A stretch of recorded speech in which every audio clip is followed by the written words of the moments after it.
శ్రీకాకుళం జిల్లా హీరా మండలంలో సంచలనం సృష్టించిన బాలిక అత్యాచారం హత్య కేసులో నిందితుడు వెంకటేశ్వరరావును పోలీసులు అరెస్ట్ చేశారు. ఎస్కోటకు చెందిన వెంకటేశ్వరరావు సివిల్ కాంట్రాక్టర్గా పనిచేస్తున్నాడని, వైజాగ్లోని సుజాత నగర్లో బాలికపై లైంగిక దాడి చేసి అనంతరం గొంతు నులిమి హత్య చేసినట్టుగా విచారణలో తేలిందని తెలిపారు డీఎస్పీ వివేకానంద.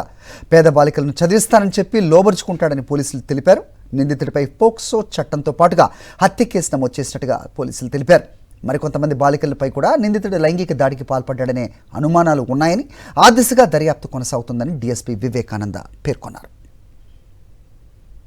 పిల్లని శ్రీకాకుళం నుంచి చదివిస్తానని చెప్పి ఆ రోజు ట్యూషన్ తీసుకెళ్తానని ఎస్కోట్లో చెప్పి తీసుకెళ్ళి అక్కడ ఆయన ఎస్కోట్ వెళ్లకుండా వైజాగ్లోనే తిరుగుతూ, వైజాగ్లో ఆయనకి ఒక హౌస్ ఉంది, సుజాత నగర్లో ఒక హౌస్ ఉంది.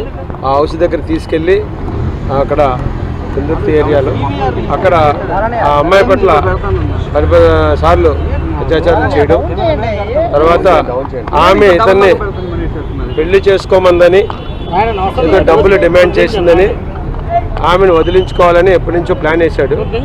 ఆ ఇంట్లో 24 తెల్లవారుజామున సుమారు 1 గంట 4 గంటల మధ్యలో ఆమెను